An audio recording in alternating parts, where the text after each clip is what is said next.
Assalamualaikum warahmatullahi wabarakatuh. Yang kami hormati Dewan Juri dan rekan-rekan yang berbahagia, kami dari SMP Profesi Bumi Salawat mempersembahkan penelitian yang berjudul Pengembangan Media Pembelajaran Literasi Sains berbasis Mobile Apps menggunakan metode SDLC guna membantu siswa dalam asesmen kompetensi minimum.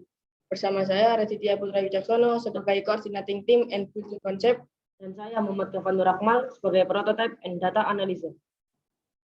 Baik, Dewan Juri yang kami hormati, latar belakang dari penelitian kami adalah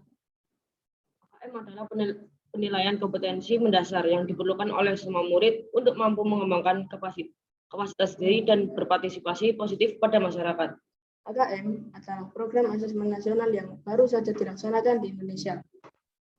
Pada AKM tahun 2021 memiliki dua program, yaitu literasi numerasi dan literasi membaca.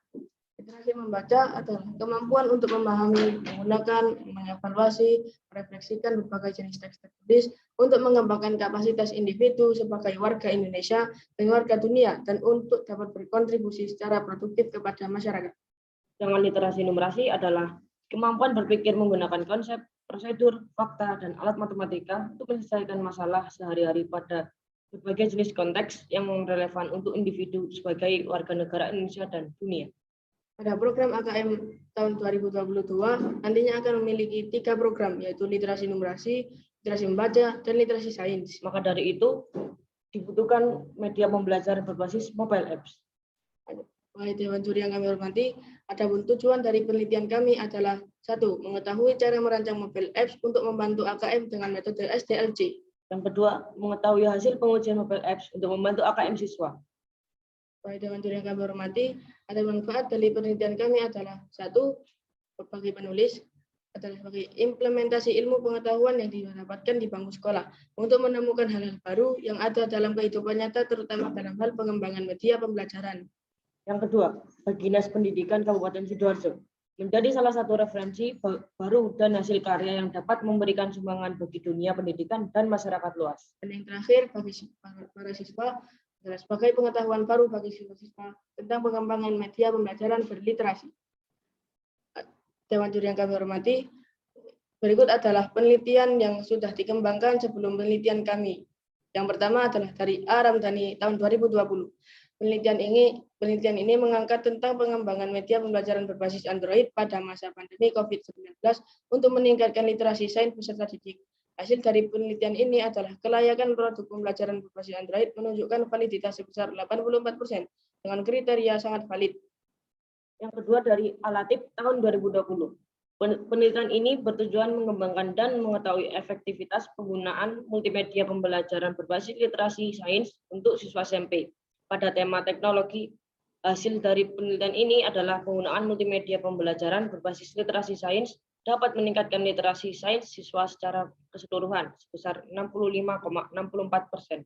Dan yang terakhir dari IU Irmita tahun 2017. Penelitian ini bertujuan untuk mengembangkan perangkat pembelajaran menggunakan pendekatan IPEK untuk meningkatkan literasi sains siswa. Hasil dari penelitian ini adalah hasil uji kelayakan menunjukkan bahwa perangkat pembelajaran yang dikatakan memiliki kelayakan yang baik dengan rata-rata skor untuk RIP yaitu 49,75%. Dewan Juri yang kami hormati, adapun metode SDLC yang kami gunakan adalah T-Model. T-Model adalah salah satu dari Software Development Life Cycle atau SDLC. Keuntungan menggunakan T-Model diantaranya 1. Sederhana dan mudah digunakan. Yang kedua, setiap fase memiliki deliverable masing-masing. Yang ketiga, memiliki kesuksesan lebih tinggi dari waterfall model. Yang terakhir, bekerja dengan baik pada proyek kecil di mana kebutuhan mudah dipahami. Dan yang kami hormati, adapun tahapan penelitian kami adalah yang pertama, identifikasi masalah, studi literasi, rekayasa kebutuhan, perancangan, implementasi, pengujian, dan penarikan kesimpulan. Dan yang terakhir, aplikasi pun selesai.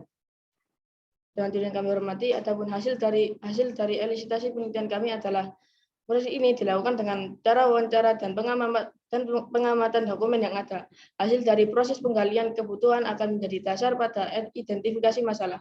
Pada tahap ini dijelaskan proses bisnis as is dan letak permasalahan yang dihadapi saat kegiatan AKM secara konvensional. Adapun hasil dari elisitasi kebutuhan meliputi 1. Materi pada AKM, 2. Soal dalam AKM, 3. Penilaian dan evaluasi hasil soal AKM. Yang kami hormati, selanjutnya adalah tahap identifikasi aktor. Tahap ini menggambarkan aktor-aktor yang terlibat atau berinteraksi dengan aplikasi Go AKM. Identifikasi aktor menjelaskan apa yang bisa dilakukan oleh aktor terhadap sistem. Terdapat 3 aktor yang terlibat dalam sistem, yaitu siswa, guru, dan developer aplikasi Go AKM. Dan yang kami hormati, berikut adalah perancangan antarmuka aplikasi Go AKM.